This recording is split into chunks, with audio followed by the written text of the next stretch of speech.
But he has RPI games on there in games that they can win.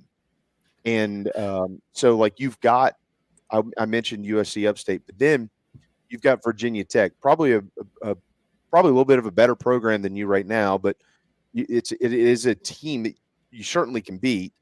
It's not like they're one of the best in the ACC, and that's being played on a neutral site in Charlotte. So it's gonna bump that probably a quad.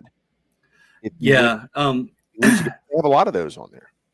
And when you look at that too, the Virginia Tech game, the Notre Dame game, oftentimes you might remember this back when the year before the Gamecocks broke into the NCAA tournament under Frank Martin, when the Gamecocks had Michael Carrere, won 25, 26 games, in my opinion, got snubbed from the NCAA tournament.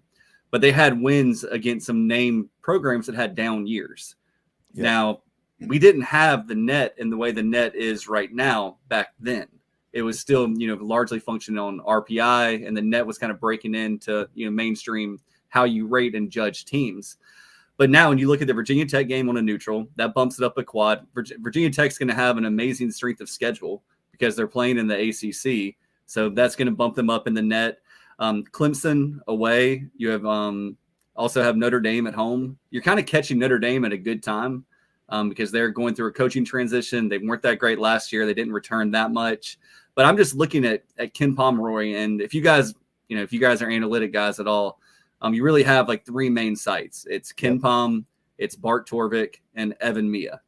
And I pay the $25 a year for Ken Pom to be able to dig into the team profiles and whatnot. But he has the Gamecocks only losing 2 non-conference games. And of those 2, he has them losing to Virginia Tech 69-68 and Clemson 71-66, which, in past years, those are games that, Gamecocks can win. It's a 31% win percentage against Clemson. It's a 48 against Virginia Tech. And if you go back to when Dave Odom had Mike Boynton and those guys, started off 18-0, 19-0, something like that, and got in the top 25 and got to the tournament, that's what you're looking for. And Frank Martin, as a person, love Frank Martin to death. As a man, love him to death. Even as a coach, his players did like him. But we always had those losses to sub, 300 net rating teams, and oftentimes they were blowouts. Yeah. That's what Lamont has to avoid this year.